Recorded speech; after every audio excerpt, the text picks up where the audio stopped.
Pantai Menganti emang jadi berkah tersendiri bagi warga desa Karangduwur. Nah, saya sekarang mau mencari sesuatu hal yang unik di sini, yaitu kerang sampir.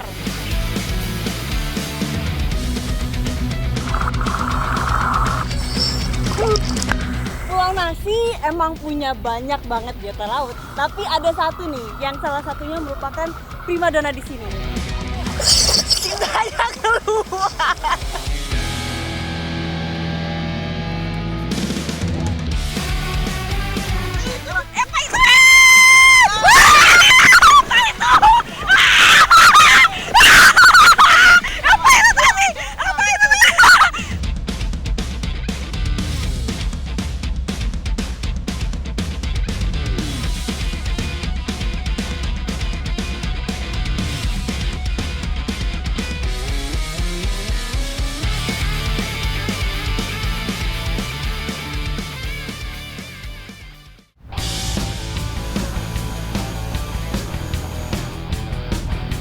Pantai Menganti merupakan wilayah pesisir Kabupaten Kebumen yang berhadapan langsung dengan Samudra Hindia.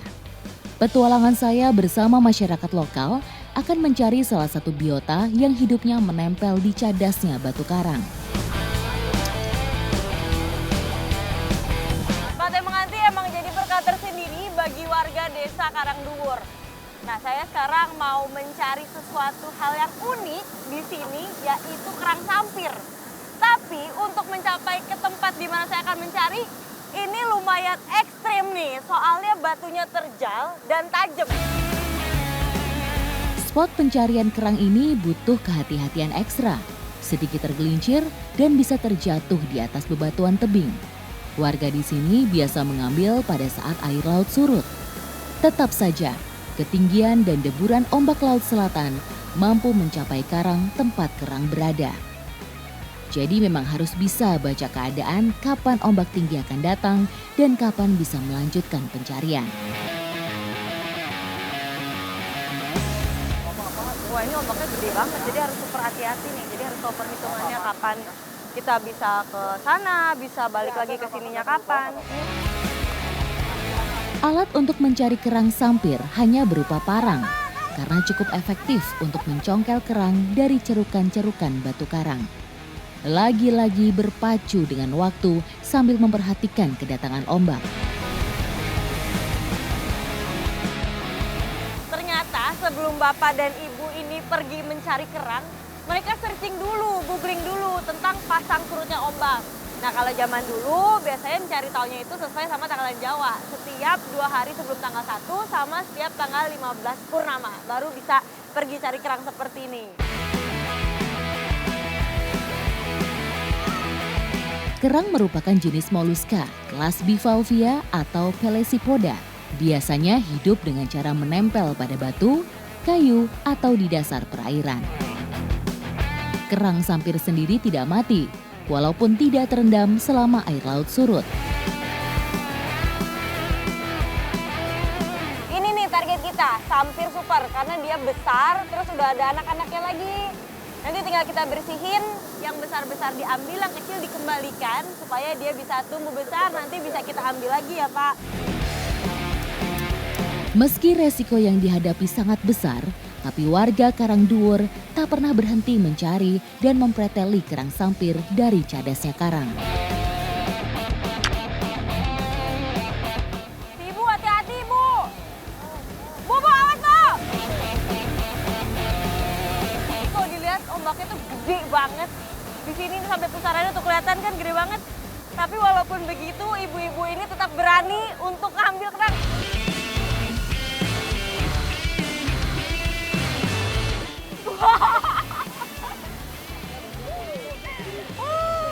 Jadi beginilah.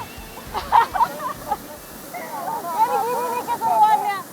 Kita kejar-kejaran sama ombak. Ini antara keseruan dan kengerian.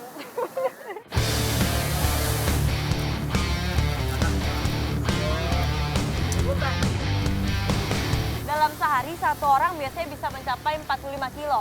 Jadi menurut aku yang ini udah banyak, sebenarnya ini nggak seberapa dibanding sama hasil pada biasanya.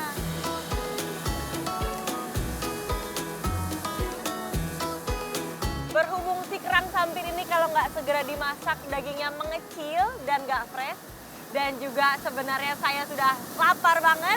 Mendingan langsung kita masak aja kali ya. Ikuti jejak saya, jejak petualang.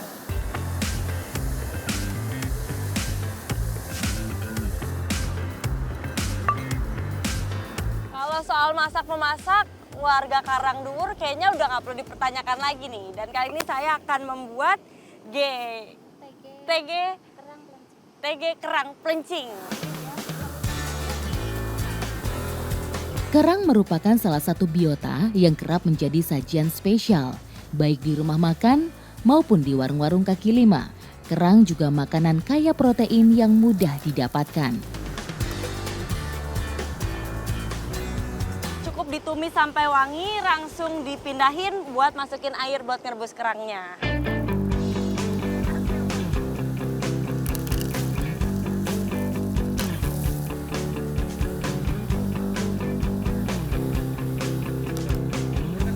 Kerang TG pelencing. Jadi kalau TG itu seperti sup.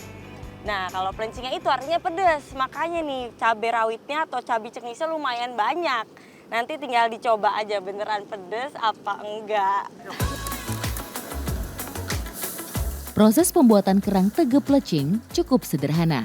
Hampir sama seperti pembuatan sup yang hanya direbus dengan bumbu rempah yang sudah ditumis. Tidak memerlukan waktu lama untuk merebus sup ini.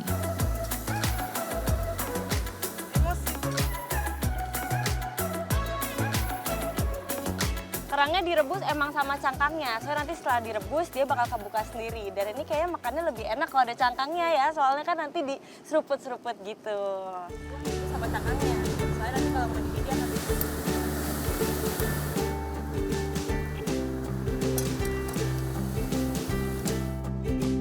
ya. Inilah saatnya cicip mencicip.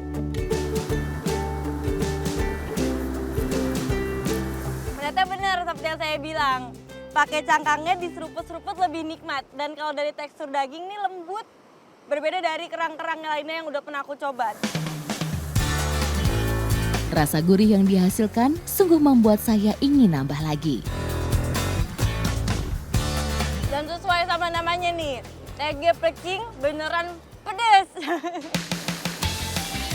Salah satu kenikmatan mengkonsumsi kerang segar tentu saja masih bisa merasakan sedikit rasa manis dalam daging kerang sampir ini. Pokoknya bukan cuma segar dan lezat saja, yang pasti semua kandungan gizinya masih lengkap. Ikuti jejak saya, jejak petualang.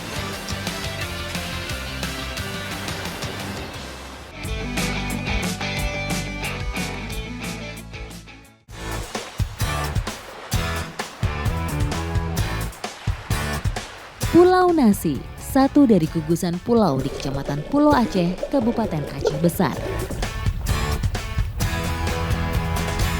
Pulau Nasi emang punya banyak banget biota laut, tapi ada satu nih yang salah satunya merupakan primadona di sini. Penasaran apa? Ikuti jejak saya, jejak petualang.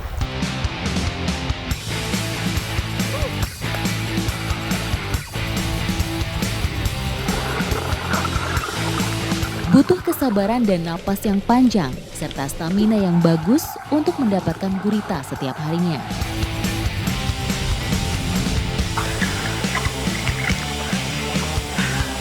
Jadi walaupun sebenarnya waktu untuk cari gurita itu panjang, bisa seharian dari jam 8 sampai jam 4, tapi ternyata nggak semudah itu untuk mencarinya. Dari tadi kita udah lumayan lama nyari, tapi masih belum ketemu satupun. Selain pandai bersembunyi, mereka mahir bersalin rupa atau berkamuflase menjadi serupa batu atau benda-benda lain di dalam laut.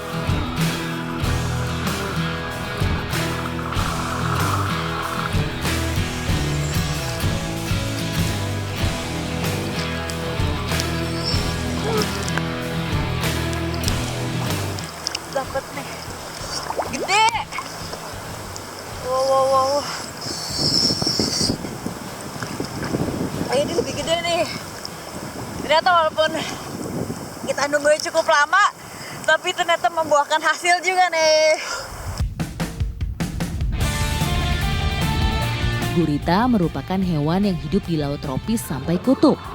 Hewan ini sudah lama dikenal oleh masyarakat Indonesia, terutama yang bermukim di pantai, meski belum banyak yang memanfaatkannya.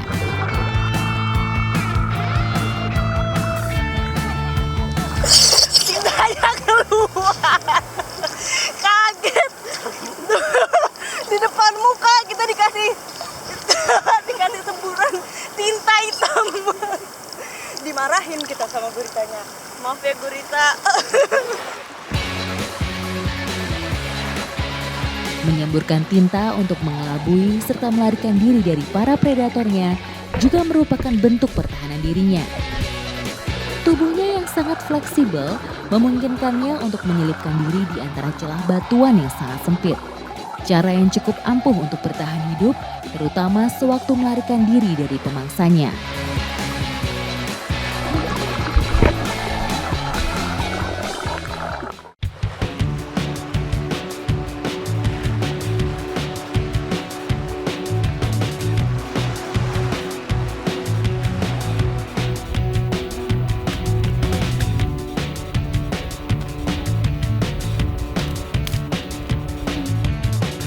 Karena semua bagian dari gurita ini bakal kita olah, jadi harus kita rebus nih selama kurang lebih 30 menit. Khususnya di bagian tentakel, karena bagian tentakel inilah yang paling keras atau alot. Jadi fungsinya direbus supaya nanti pas dimakan udah nggak begitu kenyal lagi. Jadi lebih gampang untuk dicerna ya Bu. Iya. Gurita menjadi olahan makanan hasil laut yang rendah kalori dan rendah lemak, sehingga cocok sekali sebagai menu diet yang menyehatkan. Dagingnya banyak mengandung kalsium, kalium, fosfor, dan selenium yang semuanya sangat bermanfaat untuk kesehatan tulang. Beberapa vitamin penting seperti vitamin C, A, serta beberapa asam lemak omega 3 sangat berpengaruh untuk pembentukan antioksidan dalam tubuh kita.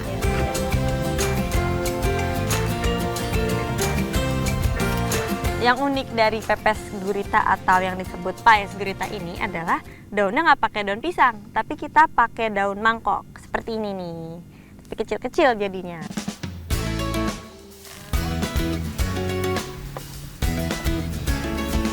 Pokoknya ini sampai airnya habis aja kan Bu ya? Iya.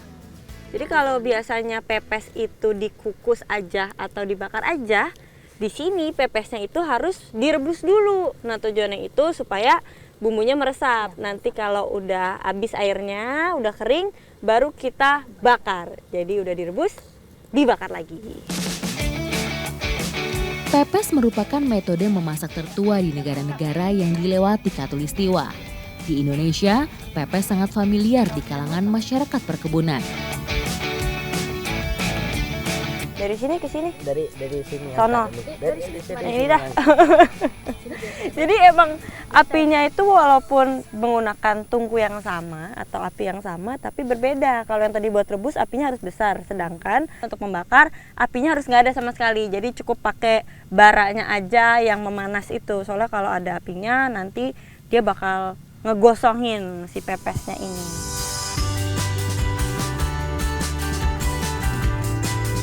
Lebih kerasa wanginya karena ada tadi dikasih daun jeruk dan juga daun temuruknya. Jadi mantap surantap, mangata. Mangata. Ternyata gurita selain enak dan dimasaknya bisa bervariasi, juga memiliki kandungan zat yang bagus nih. Dia punya zat besi yang baik untuk tubuh. Ikuti jejak saya, jejak petualang.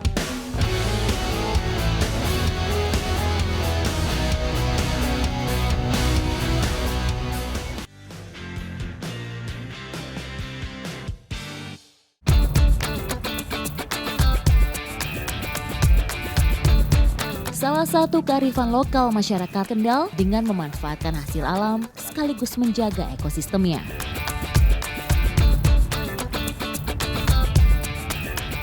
Setiap daerah pasti punya caranya masing-masing yang unik-unik untuk menangkap ikan. Nah, seperti di sini nih ada salah satu teknik menangkap ikan yang namanya apa Mas? Gawar. Gawar. Gawar. Ikuti Dia jejak. yang gede, gawar. Gawar. Nah, baru benar. Ikuti jejak saya, jejak petualang.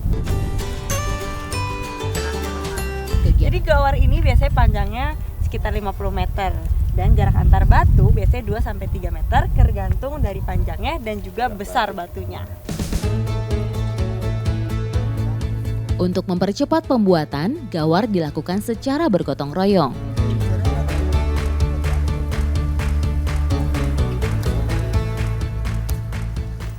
Jadi setelah gawarnya dipasang, kita tinggal nunggu di sini. Nanti dengan harapan si ikannya itu yang nabrak sendiri ke kita.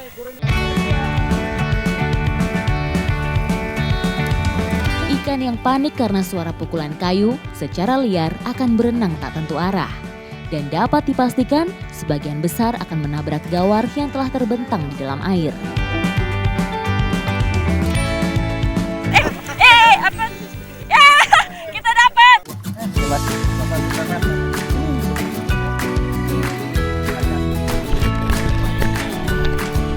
Di Sungai Blorong yang paling banyak itu ikan wader seperti ini nih. Ikan yang kecil-kecil. Nah kalau yang gede ada lagi namanya ikan lawa. Lawa. Nah kita masih menunggu-nunggu lawa nih. Ikan yang merasa terancam akan bersembunyi di rerumputan di tepian. Pengapungan dilakukan untuk membatasi ruang gerak ikan sehingga mudah untuk ditangkap. Harus hati-hati saat meraba tepian yang tertutup rerumputan. Karena tidak jarang justru binatang lain yang ada di situ. Ini gampang-gampang susah nih soalnya. Kalau kita harus bikin airnya butek supaya ikan nggak bisa lihat, tapi kita sendiri jadi nggak bisa lihat juga. Apa? Ayo, Apa itu?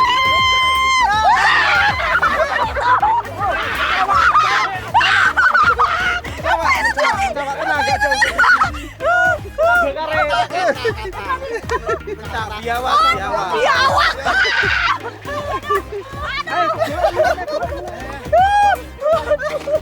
Biawak di sini. Perburuan dengan peralatan sederhana bukanlah pekerjaan mudah. Kami juga harus terus bergerak menyisir tepian sungai. Kejelian pengamatan juga menjadi penentu keberhasilan ngawar yang dilakukan.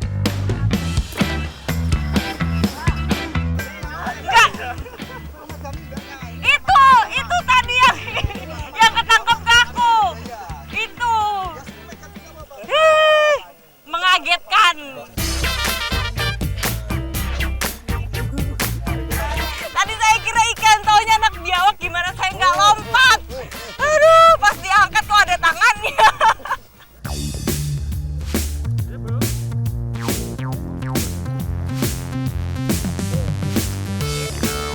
Nah, kalau sekarang gantian. Kalau tadi kita nunggu, sekarang kita yang giring ikannya ke arah sana. Tapi janurnya nggak boleh diangkat. Ya, kalau diangkat ikannya nanti kabur. Tidak menghabiskan waktu yang lama, kami sudah mendapatkan jumlah tangkapan yang cukup banyak.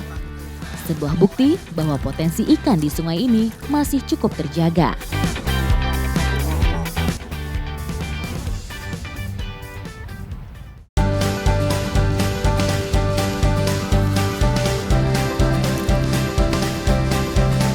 Ikan-ikan air tawar yang tadi sudah kita tangkap akan kita masak menjadi pepes. Nah, tapi ada bumbunya nih yang unik, yaitu bumbu surani. Ikan wader umumnya berukuran panjang 10 cm dengan berat rata-rata 10 gram.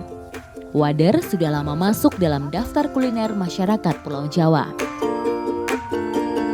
Jadi selain ditaruh bumbu dan ikan, di pepesnya ini ditaruh tomat dan juga serai dengan tujuan untuk menghilangkan amis sama menambah rasa segar pada pepesnya.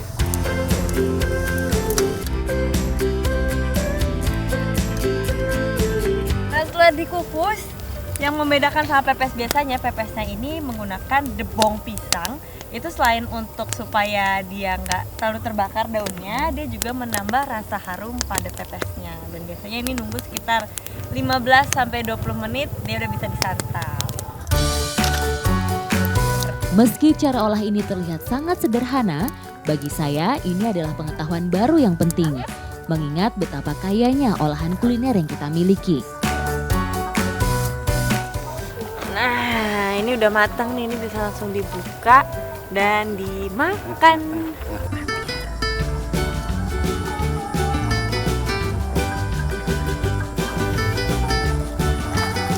Kalau dari kelihatannya sih Pedes, soalnya warnanya udah merah banget nih, Bu. Ukurannya yang kecil membuat wader memiliki cita rasa yang sangat gurih. Pedes banget, Bu. Ternyata beneran sepedes kelihatannya, karena tadi saya juga ngeliat ibu ngulek rawitnya tuh banyak banget. Tapi enak. Jadi di daerah Kendal ini emang sungai itu masih banyak dan populasi wader dan teman-teman yang lagi kita makan ini banyak juga. Jadi mau dimasak apa aja, wader ini udah enak sendiri.